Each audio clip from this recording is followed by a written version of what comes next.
Okay, so longtime listeners of the show will know that I live in Los Angeles. Brad lives in Philadelphia. Totally opposite sides of America for those who are outside of the U.S.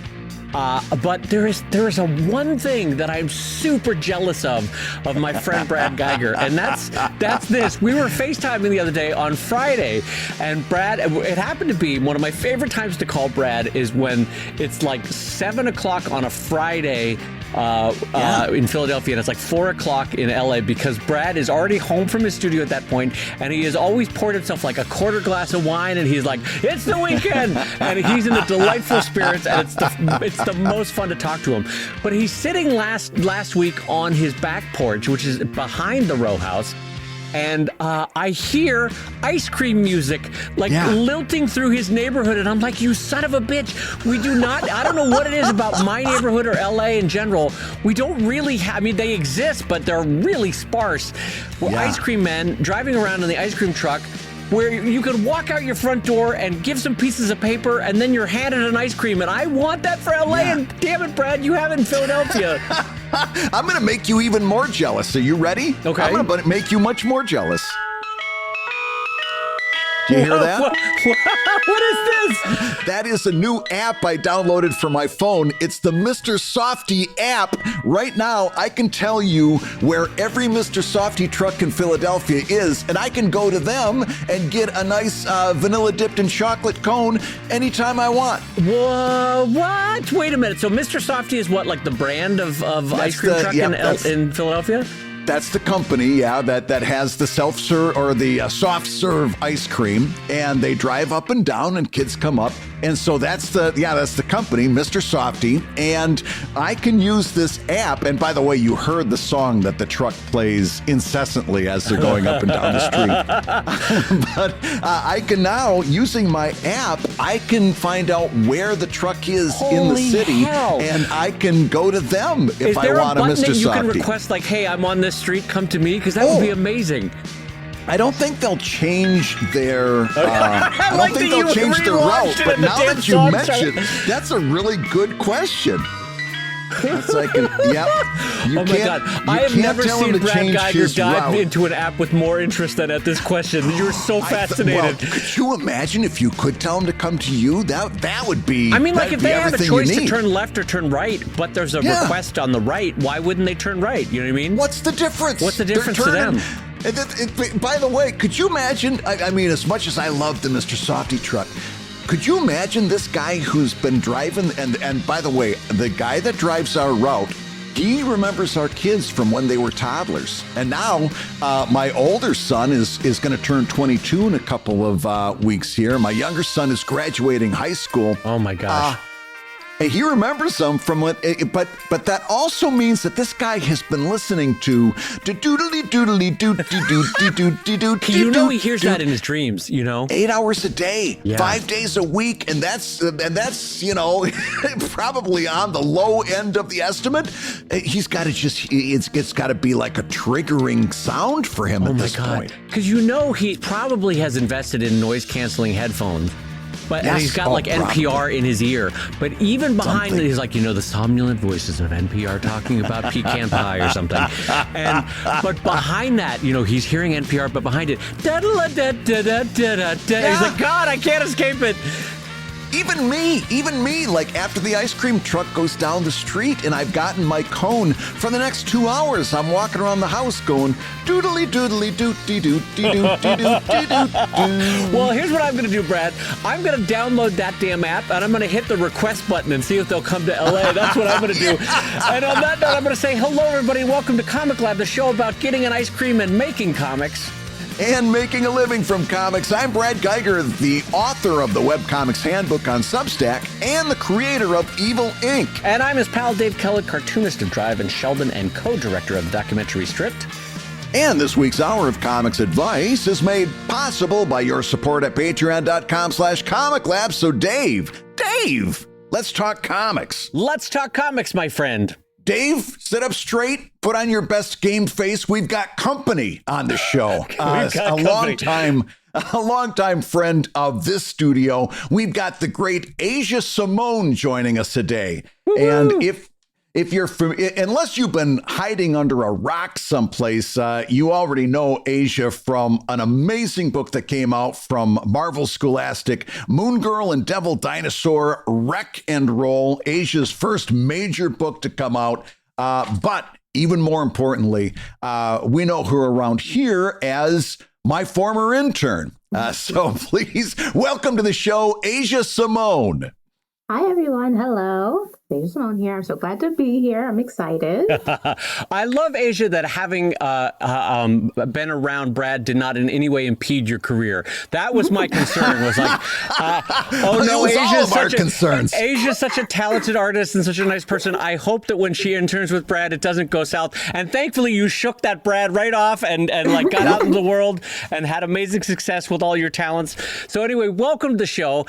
For the benefit of folks that have not yet encountered your work and have not yet encountered you, how about a quick description of your art style first, just out of sort of a general stab at how people should think about your work. And by the way, if you want to be Googling while you're listening, it's ASIA and then SIMONE. Brad, do you want to give the socials first, actually, now that I'm thinking about it? You can go out to Instagram at Asia_Simone 405. On Twitter, it's the same thing without the underscore, Asia Simone 405. And because she had to listen to lots of lectures about this in the studio, she's got her own website, AsiaIllustration.com. Fantastic. So, and then for folks that are driving or like on the metro right now and can't check out your stuff, how would you describe your style to the world? So I would say it's a very modern Western animation inspired style. I would say look at things like Steven Universe. I would say in terms of comics, look at things like Giant Days. It kind of has some of that feel to it. Very colorful, very whimsical. Yes. I'm very fantasy driven, which Moon Girl and Devil Dinosaur was perfect for me. So yeah. Very much in that realm. But also I really am a fan of wacky facial expressions and poses. So always stretching and pulling when I can. Yeah. Yeah. And absolutely. When you were a younger cartoonist, what were the titles that sparked you to make you want to pick up a pencil or a pen? Oh goodness, that's a good question. I would say it was a lot of the cartoons that I was watching, from Tom and Jerry, to Teenage Mutant Ninja Turtles, Kids Next Door, stuff like that.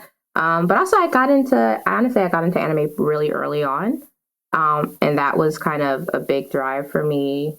Illustrating, I was already drawing from a super young age, but it was very much, I have a kind of a, you wouldn't think so, but I have like a traditional background. I was in a lot of like art classes and doing a lot of like portraiture and stuff like that. Right.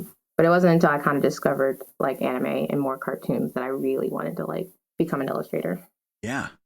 So now how did, by the way, we were just talking about this not so long ago, and I didn't realize that we got linked up through the internship through a mutual friend, Christian Batchel. How did that work out? Yeah. So it was what was it? I think we were coming to the end of junior year of college. And I ran into Patch's room, his classroom. I said, Patch, I need a job. It has to be art related. I don't care who or what it is. Just something. Give me anything. Yeah. And he was like, well, there's a guy named Brad. I was like, great, perfect. Let me know when. As soon as he heard, I don't care who it is, it could be anybody, Patch said, I know just the guy. All I need is a heartbeat. I've got the artist for you. His name is Brad Guigar. He's currently breathing. So I have to ask, because this is sort of a fun thing that we don't often get to explore. So I've known Brad for 25 years now. And but what are the sort of the takeaways as a younger artist coming into Brad's studio that you picked up from Brad, the sort of artistic tips or maybe business tips or career tips that you gleaned from him that have sort of stuck with you? Yeah, I feel like I have probably something in every camp.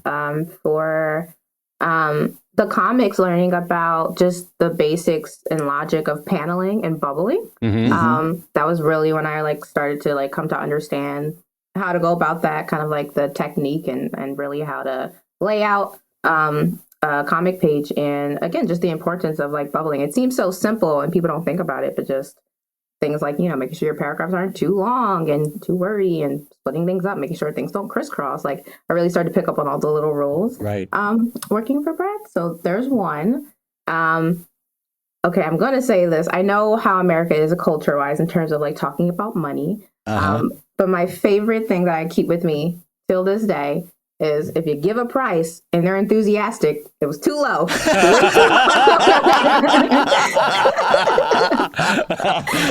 is true. It is true.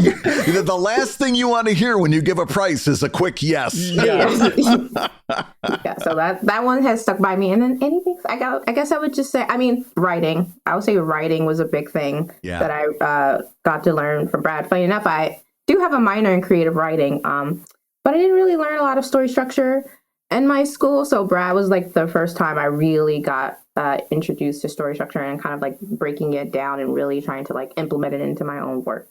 So I feel like as a comic creator, I wouldn't be nearly as good as I am if it wasn't for Brad and that internship. Oh, that's very nice to hear. I know we were joking at the top of the show, but that is very nice to hear that he was able to help you on your journey.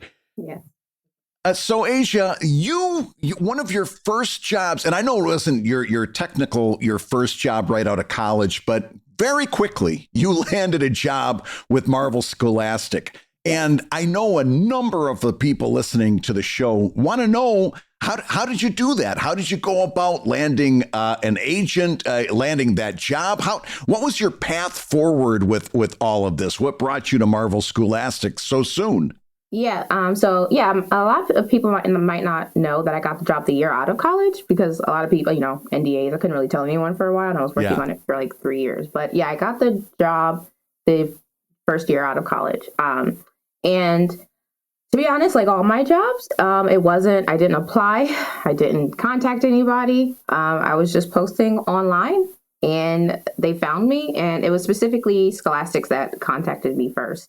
And they were like, "Hey, we're working on this Marvel book. You want to work on it?" And I was like, "Yep, I sure do." I don't know why you think I'd say no. And how were those first steps into that world? That seems incredibly exciting to me. And I'm decades on from you, but like that must have been so exciting for those first steps, those first emails, those first meetings, whatever that was for you. Yeah, so I first got the email, and of course I was like, I would love to do this. And I never thought I would work on a Marvel project, especially my art is just so not similar to a lot of like the main Marvel stuff. And so I was super excited, and they were like, "Oh, great, we're going to have you do a test." And I said, "Oh, wonderful." And then I didn't hear from them for like half a year, and I was like, "That sounds like publishing." What was the test like? Yeah. The test was really cool, actually. So they gave me an older script from a older Moon Girl and Double Dinosaur issue. They just gave me a page, and essentially they were like, illustrate it, like, make it a thing. Yeah. And so I did that. I drew the whole thing, and I remember sending all of my different variations to Brad and getting his tips. I was like, "Does this look good? Does this seem right? Is this reading well?" I remember specifically you had a scene that you had to draw from the Brooklyn Bridge, right? Yes. And you were worried about getting the angle right. Because let's face, and especially from the position, they wanted like on top of one of the supports of the Brooklyn Bridge, right? Yeah. So getting visual reference, getting that kind of scene right was extremely difficult. Talk about what you did to land that scene. Yeah, so I'm very much a heavy visual researcher. So I will just spend hours collecting images until I feel like I have enough. So I kind of went to Pinterest and Google, and I just typed in Brooklyn Bridge and train and railroads and different streets, and I collected probably hundreds and hundreds of images. And a little bit of sometimes taking images into, I use Procreate mostly, so taking them in and maybe warping things just to see if I can like get different perspectives. Just try my best to think outside of the box, thinking about how can I move this camera around in a way that's going to capture both the huge dinosaur and the very, very small Moon Girl on train tracks without the train tracks obscuring their view. Right. It was very difficult, but I finally figured it out. I will say, like, I think my strong suit is architecture. I came from an architecture high school, so I just have some comfortability with like buildings and stuff like that. Yeah. That reminds me of a story, if I could jump in for 1 second. Where, and I don't know if I heard this from Kirkman or from Ryan Otley, but anyway, for Invincible, Robert Kirkman had this scene where Invincible was flying under the bridge, that same bridge. And then after Ryan had drawn it up, Robert said, "Oh, no, wait, I wanted it over the bridge." And Ryan is like, "No, this is what you get. You get this angle. You get under the bridge. I'm not drawing that again. That bridge was murder. I am not drawing that scene again." So that sympathies from all of us to you on that scene, because that's there. It's funny because some splash pages, some scenes, they just require like 40. It's not even like twice or 3 times the work. It's just 40 times the work in terms of research and angles and camera and lighting and all that sort of stuff. And so kudos to you on landing that page and that paneling. Thank you. I would say one tip I would give is that you should probably always back up if you're working on a scene like that. You should probably just always like literally move the camera farther and farther away. You probably just always need more space than you think you do. Yeah. So now Marvel saw something on that test, obviously, that they were really enthused about. You land the job, and what do you have to do? Do you have to change how you draw to do a Marvel Scholastic book, or are they like, we like what you do, just keep doing you, or is it somewhere in the middle? What's the process there? So it was very much, I had to be kind of perfectly on model the whole way through. Oh, and yeah. And I think it's because, I'm following behind the TV show. So there is a very specific look. The characters, are very well made and designed. You got to stick to it. I think if it was, maybe I didn't have like a show to work off of, it was a bit more of its standalone comic. Maybe I might have a bit more freedom in that, but they very much had an exact style that I had to hit. And I think a part of the reason why I also got scouted out for the job is that kind of like leading up to the initial email, I actually was just telling the story to Christian Patchell yesterday because I saw him. And I was saying how, as I was doing a bunch of like freelance work out of college, there was at some point where I was like, wow, this is awful. This is not great. I need to step this up. It's not cutting it. And like my inspiration was animation. I really wanted to get into animation at the time. And so that's what I studied. I studied a lot of like animation portfolios and like really kept redoing and restyling and recrafting my style again and again. So then when I got the initial Marvel email, my style was so close to the Moon Girl style that I think they thought that I was going to be able to adapt it pretty well. Right. Can I ask you, because I've always been fascinated by this, you as a first jump out of the gate got in a foot in the door. Boy, I can't talk today. Got a foot in the door with both Marvel and Scholastic in a way, in the sense that this is sort of a joint operation on their part. But in the day-to-day, were you more answerable to the Marvel editorial staff or to the Scholastic editorial staff? So I was answering to Scholastics because it's a Marvel IP, but it was Scholastics that was doing the book under their graphics. Gotcha. Sections or company, however you say that. Right. Yeah, and so I was definitely answering to Scholastic, but I will say for the cover and the character designs, I was answering to Scholastics, Marvel Studios, and Disney Plus. Oh wow! Oh no! That's wow! Asia, my heart just kind of stopped a little bit there. Three notorious editorial staffs right there. Yikes! But good on you for having to navigate those waters and coming out successfully. That's great. Yeah, it came out well. So now here's another thing I know that I talked about a lot when I had you in my studio, the importance of hitting a deadline. How it talked to me about hitting that deadline for this book. How difficult was that? How strenuous and how important do you think that was? I would say it's definitely important, especially in terms of like, creating healthy and good relationships with people in the industry. I don't know if I would say it was tough, to be honest. The second book that I worked on, the middle grade book, was like way crazier of a job. And I think I kind of worked on that in between the Marvel book. Like I started the Marvel book, then we kind of paused. So then I was working on that middle grade book, and that deadline was like 300 images in 2 months. So, Yeah. So then when I got to the Marvel book, it was I would say for the most part, I was almost ahead of schedule most of the time. Like I was almost like a week ahead for a lot of the work that they were giving me. And I think the other thing I would like to stress is just craftsmanship. I'm not a fan of turning in things that I wouldn't be proud of. So I was able to be fast, but I also was making sure that I was trying my best to really get good crafted illustrations into them. Yeah. Well, on that note, when you see a younger cartoonist and they're, I don't know, 16, 17, 18, 19, what advice would you in turn give to that age about what they need to do in their outlook and how they approach, you know, if they're feeling like, hey, I'm a good artist, I think I have a future here, what would be your advice to them? I think my advice would be to two things. I would say, do the work you want to do. You know, everyone always gives that advice, but it is true. That's how you land the jobs that you like. Make the work that you want to make. I would also say, I don't know if I would give this to a 16-year-old. I would more like give this to like a college student. Okay. But it's just something that I really feel is important is that I think so while you're studying, whether it's like 16 or up, while you're studying, while you're in school, I think your goal should be to explore and to just experience new things, try new mediums, really figure out who you are as an artist and what you like. But just keep in mind, but once you get out here to the professional world, I think your mindset should be that good enough is not good enough anymore. Yeah. And what do you mean about that? Elaborate, because I like that thought. Can you expand on that? What does that mean? Good enough is not good enough. Yeah, I just think that you have to accept and take into consideration that you're really competing with some heavy hitters out here. Yeah.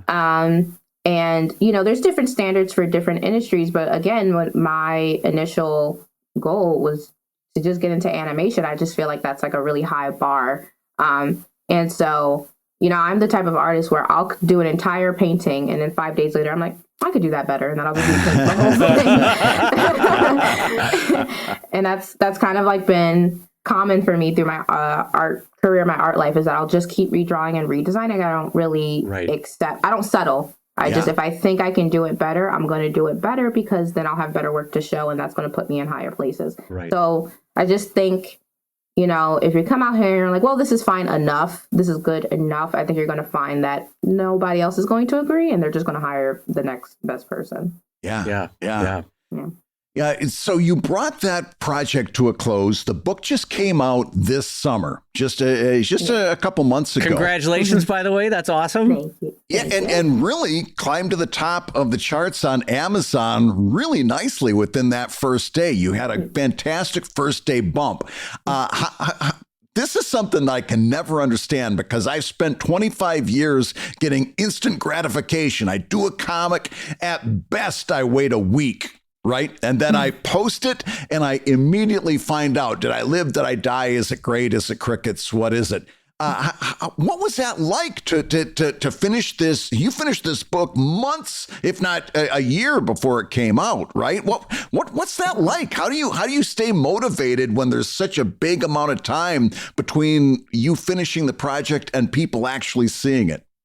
Yeah, I think that's a great question. I think something that keeps you motivated is figuring out what to do next. I guess, like, you know, some people are different, but that works for me is, you know, the book's done now. So what can I do? I think my big thing because I'm still very early in my career. I think my big thing is like how to keep momentum. That's kind of the thing I'm always thinking about. And I was very lucky that the author on this book was Stephanie Williams. And I got to kind of befriend her after the book. You didn't really get to talk during, but like after the book, we were all done. I got to like reach out and, you know, she was very generous in giving a lot of advice. And she even gave me a lot of tips on like how to promote on social media and like type of things that people are going to like to see. And like, we kind of like we started kind of planning together, like posting fan art or little like snippets every like month or so, leading up to the book's release. So that was like the second project. So the book was done. And the second project is, okay, how do we promote? And it's nice to do it with somebody, especially, you know, I think it's probably much more taxing to do it all alone, but it was nice to have a partner to do it with. Right. Was that something that came very easy to you, this idea of collaboration with someone? Oh, yeah. I mean, I think when you're coming out, that's another thing about coming into the professional world. I think there's probably a level of acceptance of understanding you're going to be working with other people. And it's a blessing when you work with people who want the project to see, who like also care about their craftsmanship, and they want good things, but they also are very generous and want to help you out. So Right. I really loved getting to know her, and it kind of opened my mind up to the writing world as well. I do have a minor in writing, but I didn't know anything about the writing aspect of the industry. Yeah. And so getting to know her, I really got to learn about what that looks like on her side, and also what that means for us working together. Like, I think having an understanding of your partner is a way for you to build empathy, and then that only allows for you in that project to succeed. Yeah. Well, looking forward, and now that the first book has had such a lovely launch and fantastic success, as you look ahead to the next 2, 3, 5 years, and maybe this is an unfair question, what are your hopes for what the next steps are, or maybe the fears for what the next steps are? Because it's fun. It's not fun, but Brad and I are sort of facing at this stage in our career, sort of, and you are too, but the falling apart of social media, and what does that mean for our business, and how are things transitioning? Yeah. And I'm sort of curious, at your stage in your career, what are the hopes and fears for where you are, and what both personally but also industry wise is happening? Yeah, I would say I think my biggest fear right now is probably losing momentum. It's just the thing because I think it's too easy to get to settle. Yes. To just settle into whatever you got going on. Like, I could say, look, I got a Marvel book now, so I'm the bee's knees, and now I don't have to do anything. And then I probably would never work again. So so my goal, I like fear the idea of kind of getting too comfortable and settling and not wanting to produce more and do more things and try new things and reach out to more people. So my hopes is to, I'm finally doing conventions for my first time this year. I'll actually be in Heroes Con next week in North Carolina. And so my hope is to network and meet more people and even learn more about the industry and learn about all the different opportunities that there are out there, and to simultaneously produce more personal work. I really want to start working on short stories and kind of honing my own writing. Great. While also just putting myself out there for new projects. I can't say too much, but I got contacted to do kind of like an older themed book, which I wasn't expecting, because I felt like that was, again, out of my wheelhouse, but I'm excited to try anything and do anything. And I would also just like to add as well, for upcoming artists, that I think that the industry can be tough. There can be a lot of things that you have to watch out for, but I do think that people shouldn't be too hesitant to work with others, to work with companies. It's not to say that everything's easy, but just that if your goal is to live off of your art, I think that requires more openness than being closed off. Right. Yeah. Right. Overall, Asia, if you were going to give one word of advice to somebody who wants to do what you've done professionally as an artist, what would you give that person in terms of advice? I'm going to say start small. I'm learning this lesson right now myself, specifically in writing, but also I think it goes for illustrating too. That I think some of us are the big extreme fantasy lovers. We like the big books and like the multiple series and blah blah blah. And in the past, that's always kind of what I've attempted to write, are these kind of big gigantic stories. And the older I get, the more I'm like, I need to scale this down, just because I have an understanding of my illustration process. I could probably draw for days. Mm-hmm. I could probably draw for days, but in terms of writing, I still feel kind of new and fresh to it. So I'm kind of realizing that I really just need to start small, make smaller stories, and also not put so much pressure on yourself to make this big epic. Yes.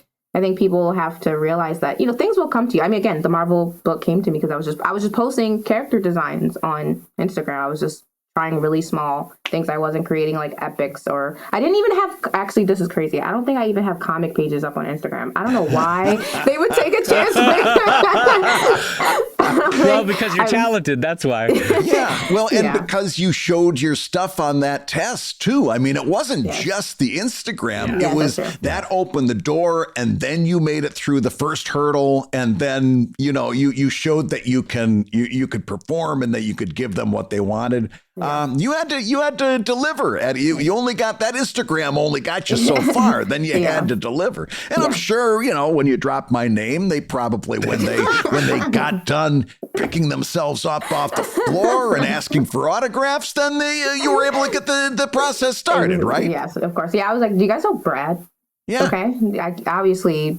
And then I want everybody to imagine the slow tumbleweed of a Nevada desert blowing through the Marvel audiences. You're lucky you didn't get kicked out if you use my name. Exactly. Well, listen, Asia Simone, if you go out and you want to see what Asia's doing that is so magical on Instagram, it's Asia_Simone 405. On Twitter, it's Asia Simone 405. And of course, AsiaIllustration.com. Asia, honestly, it is a joy to see you every time you get to come back to Philadelphia. I'm so glad you're doing well. And thank you so much for coming on the show. Yes, thank you for having me here. This is always so much fun. So, if you guys ever want me back, please say so. I would come back. Absolutely. And best of luck in the years ahead. I'm so excited for your future. You are an incredible talent. So thank you for joining us on the show today.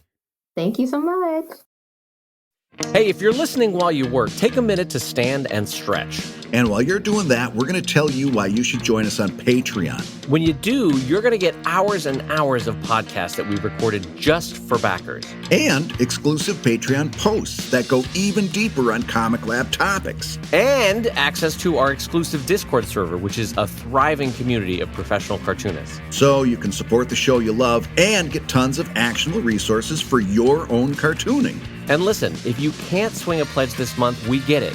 No worries. Yeah, listen, you can still support the show by rating us wherever you get your podcasts. Just leave a 5-star review and a few kind words. That, along with mentions on social media, is incredibly helpful. Now, everybody, let's talk comics. Dave, I got a question from Comic Lab backer Brandon, who says, with the recent mass exodus of users from Instagram to Cara, I'm reposting a lot of my work there to build an audience, and I've been seeing pretty good traction. With the risk of Cara going belly up, is this a terrible strategy? Personally, it feels like continuing to post on Instagram is an uphill battle. So, Dave, Cara, thumbs up, thumbs down. How do we feel about this new social media upstart? Well, first of all, I should probably do a bigger update later to give more data on it. But I got so frustrated with Instagram that I myself deleted multiple thousands of posts on Instagram, and I now have no posts on Instagram. I don't know what my strategy is going to be going forward. I just got so frustrated with the fact that it didn't perform at all when it came to Kickstarters and Patreon. And then finally, the sort of AI scraping was the nail in the coffin. I was like, you know what? What am I doing? What am I even doing here? And so I think what I will do is I will continue to post on stories, with the final story being a link out to my MailChimp or to my Patreon or to my website. And I'll probably do that for another month or two. But I think by the end of summer, I'm done with Instagram. But now to Cara, is it Cara or Cara, by the way? Do we know? I've been calling it Cara. Yeah, it sounds a little bit more Italian when you say Cara. Yeah, that's great. yeah. So that's why I even did a hand gesture when I. With Cara, my sense, Brad, is that all the best intentions, good people trying to set it up for the right reasons. Yeah. They definitely caught a tiger by the tail in terms of timing. But they are definitely being held together by spit and baling wire at this point. Yeah. In the sense that they can't even afford their server costs with the sudden influx of people. Because remember, for all sorts of industries, ours included, too much success too quickly can actually sometimes be a death knell. And I think in its own way, Cara is fighting that problem. But my own sense of it is, just because I'm once bitten, twice shy coming out of Instagram, is I'm personally going to give it about a year to see if Cara is even still standing at the end of a year. How about you, Brad? What are your thoughts on Cara going into this? My prediction is that Cara will not be here by the end of the year. I give them the rest of the year, and they'll either be completely gone, like they can't even keep the server on to keep the lights on, or there'll be a shadow of a shadow. They're going to be another one of those social media also rans like Pillow Talk or any number of others that came up were really important for about a day and a half. I don't think Cara's going to make it personally. That's my opinion. That's my guess. I've been wrong before. But when and by the way, I jumped into the Cara Discord community just so I could see what was happening. And when I read stuff like, tens of thousands of dollars per month for the server, and by the way, the person behind it, very good person, a photographer with incredible chops and a long history in the community, was saying basically what I was reading there was it seemed as if the primary source of funding was coming from a single buymeacoffee.com crowdfunding account. Right. So they were relying on Buy Me a Coffee, which again, I would have done it differently, but then again, I would have never gotten as far as this person got in creating Cara. So take that with a grain of salt. But the fact that that's what their funding has come from. And also when I read that they were relying on volunteers to do a lot of the moderating and stuff like that. That was another red flag for me.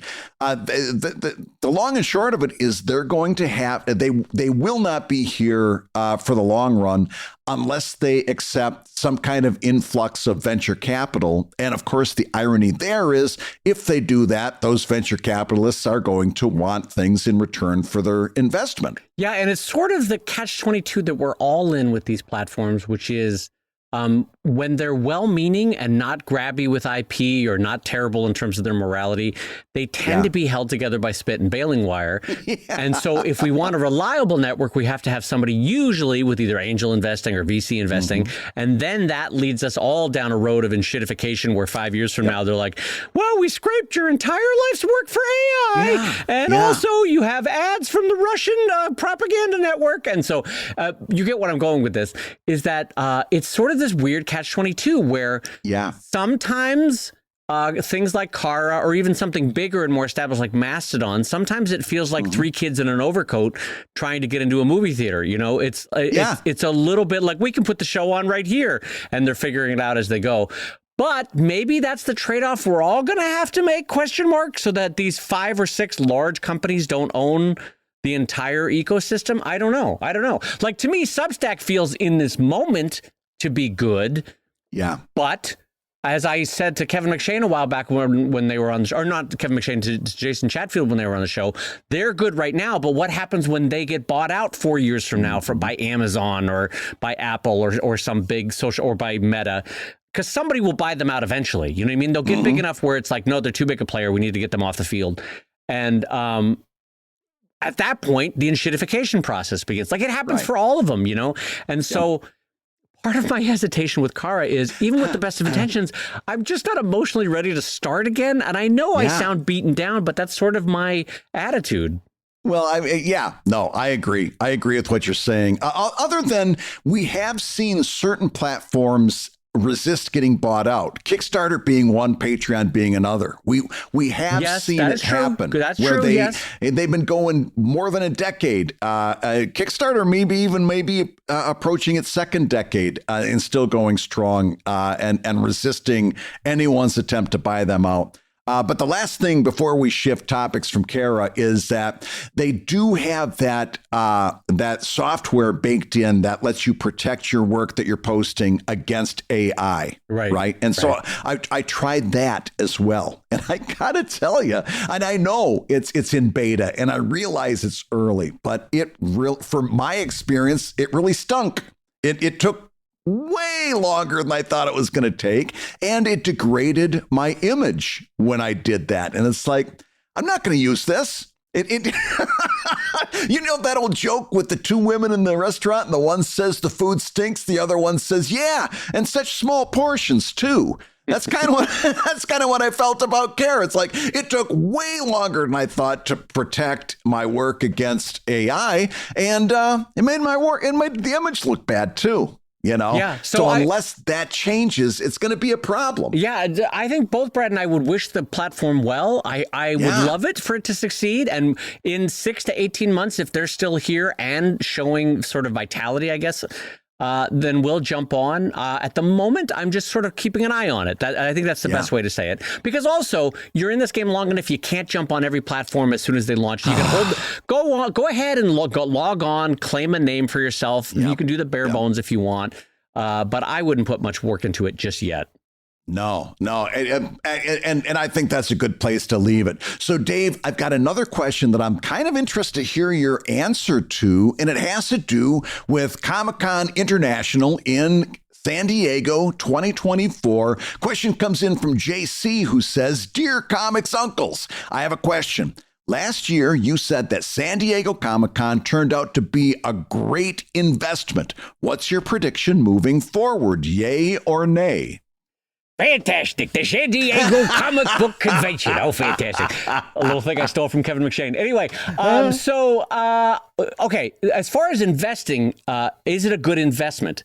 I just want to set the stage that I've been going to Comic-Con for 25 years. So it's not something that you can just jump into, and it's not something you can just jump into and snap your fingers and find profitability. It's incredibly expensive as to comic conventions, all of which are hard to make a profit at. San Diego is kind of at the upper level, along with New York Comic Con, of the most expensive shows you could exhibit at. So I don't necessarily recommend, like you're on year 2 of your career and you're like, I'm going to Comic-Con. Like I would recommend try a regional show first, see if you can cut your teeth on that, see how you do. I am doing it in my 25th year. For those that remember, last year, because of the Hollywood strike, actors were not allowed to go to Comic-Con, writers were not allowed to go to Comic-Con, and most projects were not being promoted at Comic-Con. So for the first time in about 15 to 18 years, and Brad can back me up on this, there was remarkably little Hollywood presence at Comic-Con. So it felt like a show for and about comics again. And as a result, a lot of people were on the show floor and not in the panel and seminar rooms. And I made a really good profit off of it. It was a really nice year. And so I am under no illusions, though, that is going to repeat itself this year. I think it's going to be a 10 to 15, maybe 20% drop from last year. We'll see how bad it's going to be. Might it be that I have found some new readers last year and they come back? Yes, I'm optimistic. That's always the case. Do I have good products for this year? Yes. The dinosaur book sold amazing last year. We'll see if it does well again. I'll have the Pickles book again for this year. I think it's going to do awesome, but I'm preparing myself for it to be less. Don't you think, Brad? Yeah. No, I think you're smart to go in with your eyes open. There's no reason to believe that it's going to carry over from last year to this year. Yeah. It just, there's nothing that indicates that that's going to be the case. That Hall H is going to be opened. It's going to do what it always has done, is suck a tremendous number of people off the show floor. Yep. And you're going to have to deal with it. And those are a bunch of people that are being drawn away from your booth on the floor, David, which I keep forgetting what the number is, but they're going to be driven away from that booth. Well, thank you, Brad. The booth number is 1228. It is in a fantastic corner booth. It's a beautiful spot. You won't miss it if you come anywhere near booth 1228. It's on row 1200. And also for Comic Lab listeners that are at San Diego Comic-Con, remember to swing by the booth, because Brad and I give out the free Let's Talk Comics pin to any Comic Lab listener that we ever meet. And so do come by. Please take the free high five and the even freer pin for Let's Talk Comics. Absolutely. So, Dave, that brings us to our next question from our Comic Lab Patreon backers. This coming in from Super D, who says the following: what do you think about breaking the fourth wall, or also known as meta humor, in comics? While I was developing a strip, I found that the gag I was working on was a lot funnier if it made a fourth wall breaking joke. I'm a sucker for this kind of humor. But while I don't tend for this to be active and all the time in my strip, I'm fully aware that there's a bit of stigma that comes with it, and that considerations of it being a low-hanging fruit, it can even outright break a reader's immersion if the characters constantly wink at the audience. Comic strips in particular, for example, Garfield, are built 100% around it being a fourth wall break. The very first strip of Garfield is John and Garfield addressing the readers as being entertainers in a comic strip, while comics like Peanuts did it maybe a handful of times in its 50-year run. Is there a way to balance this sort of thing? Should a cartoonist be weary about how they handle meta humor? Thank you for your endless joy and inspirations. That comes in from Super D. And Dave, I ask you, where do you stand on fourth wall breaking in your comic? I don't know that we've ever had this question before, first of all. So thank you for this. I was really trying to think if we've talked about this. I'm surprised we haven't in 6 years. I'm always surprised 6 years when someone has a question that we've never talked about breaking the fourth wall. So first of all, fun that there's a new question. Second of all, I don't know that I would say Garfield breaks the fourth wall all that much. I think that was a bad example, perhaps.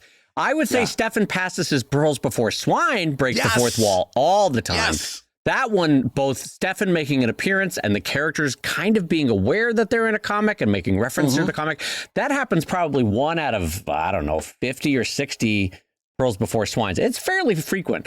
I can't think of more than maybe 3 Garfields, aside from that first one, where Garfield or John makes reference to the fact that they're in a comic strip. It's not that frequent. Keep in mind, he's done at this point, what, 20,000, 40,000 comic strips? I can't think of more than a half dozen at best. No, I mean, it's one of those things that's technically true, but not true. If you want to say that Garfield was built around breaking the fourth wall, technically, yes, because that first strip says we're in a comic. But realistically, it never comes up after that, you know. So I don't think you can say that. But besides that, which is certainly interesting from a comics history perspective, would you? And by the way, you mentioned Pearls Before Swine. In my Evil Inc. Discord, very often, somebody will post usually a Sunday strip from Pearls because they liked it. They want to share it. And that's, you know, a place that we do that. And it's very often Pearls, and it's very often one of these fourth wall breaking comics. And I always kind of, I'm like, that, because Pastis does some great stuff. But when it comes to those fourth wall breakers, I don't list those for my personal favorites, although clearly for people in my audience, they are. What's your personal choice in terms of the comics that you do, Dave? Do you have any standing rules about breaking the fourth wall? Do you break the fourth wall? Where do you come down on this? So interestingly, I can sort of trace my willingness to break the fourth wall with the preciousness with which I tried to maintain the storylines in the world of Sheldon. So the first 15 years, I maybe broke the fourth wall once. The more recent decade, the last 10 years, I break the fourth wall a fair amount in terms of either self-inserting Dave Kellett into the comic strip or Arthur, somebody being willing to break the fourth wall. Just because I'm less precious with it, I mean, it's almost saying like, I don't care anymore. It's fine. I'll break the fourth wall.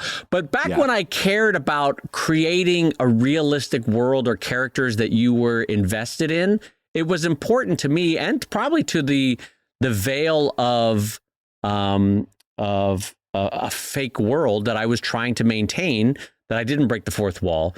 But now, because I'm kind of like, it is what it is, I'm like more willing to do it. But I don't know that that's a good thing that I'm willing to break the fourth wall. It's just me being like, it's fine. I want to break the fourth wall. It's weird. So Greystone Inn, my first comic, which ran for 4.5 years, was truly built around breaking the fourth wall. It was. The whole idea was that it was a comic strip about a comic strip. It very much played off of the idea of Who Framed Roger Rabbit. Also, the Larry Sanders Show was a big influence. And it was the characters, the whole concept of the strip was that these characters knew that they were comic strip characters. Right. I did that for 4.5 years. And I will tell you today, I don't want to say never, because I don't think I ever have in like an Evil Inc. or certainly not in an After Dark comic. I wouldn't break the fourth wall if you put a gun to my head. After doing it for 4.5 years, I have such strong opinions on it. I absolutely will not break the fourth wall. Well, because in your defense, you have built a whole world that requires the suspension of disbelief and the idea, the facade, the veil of this world is real, these characters are real, the feelings that they're feeling are valid. And if you pierce that all of a sudden, that suspension of disbelief, it all comes kind of tumbling down, you know? And that's why I said when I cared about that with Sheldon, I never pierced it. But now that I don't care, I pierce it all the time. You know what I mean? Like, but it's important to your world. Like, it would ruin me if I pierced it in Drive, because to me, those characters are real. The feelings that they're feeling are real.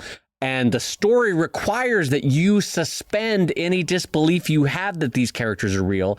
And so if I pierce that veil, the whole thing comes tumbling down. So yes, I'm with you on that.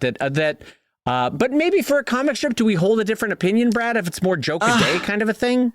Yeah, that's a good question. That's a really good question. I can tell you how I feel about it. And I would, if I was doing like a newspaper style comic strip, 3 to 4 panels that was based on a joke a day, I guess it's more forgivable. I still wouldn't. Because again, it's also a little bit of a cheat. It's also a little bit of a cheat when you can't come to a solid punchline, and then you have the character look out in the wink at the audience and say, "Ain't I a stinker?" Bink, you know, "Ain't I a stinker?" That is such a funny cheat. Fourth wall break. It's harder to write an actual punchline than it is to break the fourth wall and get that cheap buzz out of it.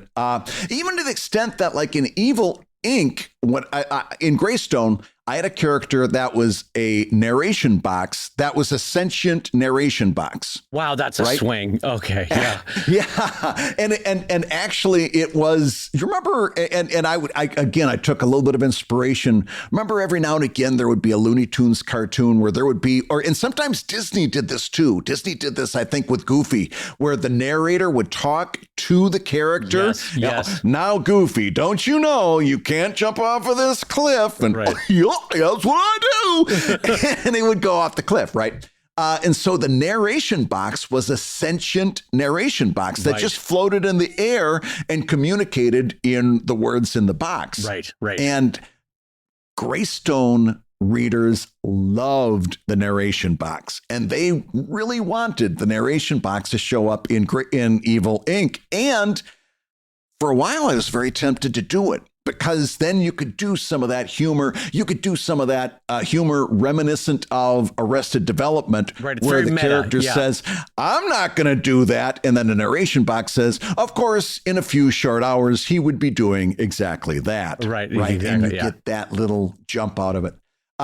And I sat there and looked at it for a long time. Do I want to do that? And even though I know I could get some easy laughs out of it, it would be easy. It would be a little, at the same time, also, it would be a crutch, and it would hurt my storytelling, and it would hurt what I'm trying to do. So I've actually barred the narrator from making the jump over from Greystone, even though I know I could do some stuff with it, because I think in the long run, it hurts me as a storyteller. Yeah. So I have a slightly different take on you, in that I see it on a spectrum of the more realistic your story and your characters are, I would advise the less you should break the fourth wall. The more iconic your characters and your stories are, the more it's likely to work and to land within the world. And if you think about the spectrum of, say, Brad Guigar's art style and writing style, that leans, even though it's about supervillains and superheroes, it's way more realistic in the human experience than Stefan Pastis's iconic writing and iconic drawing style for Pearls Before Swine. So I think you can see the sort of spectrum. It tends to work better when it's a more iconic and what's a different way of saying it? A simplistically drawn and written thing, because then you can sort of see through the facade anyway, so it doesn't really hurt hurt the characters of the world, because they're not built on a huge, like Rat or Pig in Pearls Before Swine. They're not, it's not, they're not built on some overly complicated inner monologue. You know what I mean? Versus, like, say, I don't know, Dark Phoenix is in a Marvel book. Well, yeah, and you can tell by the names. Dark Phoenix is Dark Phoenix, but Rat is a rat. Right, And very pink literally, the a name is pig. iconic. Yeah, as well. Yeah, you're right. It's like they don't even really have names. And Pastis is saying, this is what I'm doing here. In other words, it fits so well for Pastis. And in that regard, I know this is a swing, but Pastis in a way is more like a medieval morality play, which is like evil has walked on stage, that kind of a thing. And so in the way that those morality plays were like very iconic, because it was like, and here comes the hand of God, and it was literally a hand of God coming in, kind of a thing. Right. And so yes, I super agree with you. That's a great point, that the name themselves and the drawings are reinforcing the fact that these are iconic and iconoclastic, rather, or maybe a better way of saying it. Versions of saying it. But unlike Brad, I don't necessarily think that it hurts you if your style of storytelling tends to be shallower. And Sheldon, I'm just being honest, tends to be a shallower comic and storylines and characters than Drive will ever be.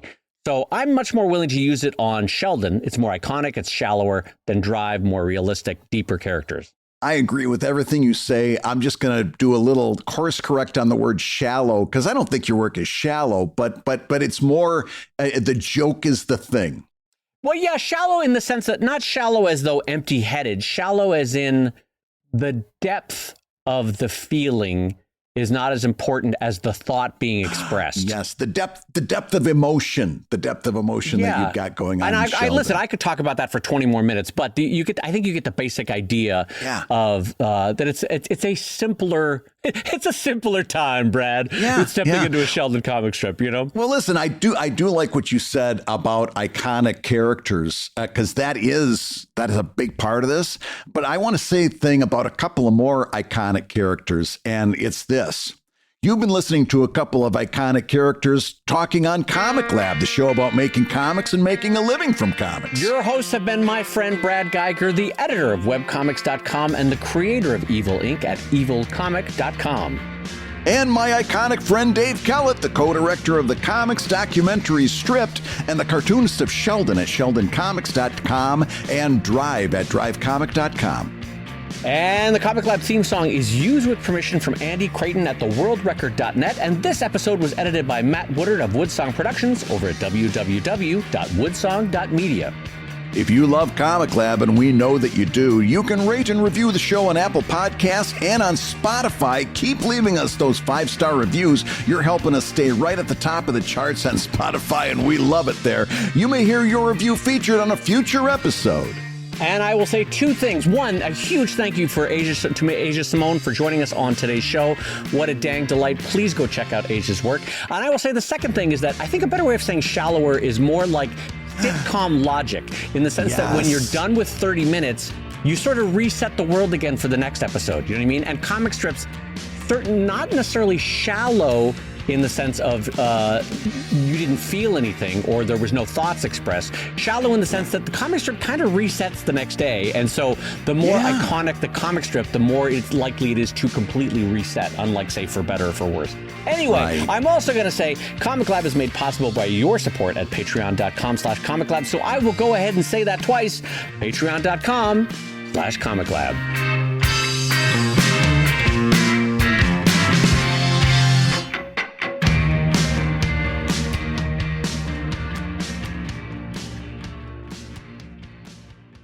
Oh, Dave, that was a great show. That was really good. But listen, I got a couple of notes, a couple of things we've got to talk about before we post this. Okay. So just give me a couple seconds here to do post show. One thing we have to make sure that we talk about. Oh, hold on, Dave. I'll be right back. Brad, no. Brad, sit down at the microphone. We are not done. I want an ice cream. I want an ice cream. I want an ice cream.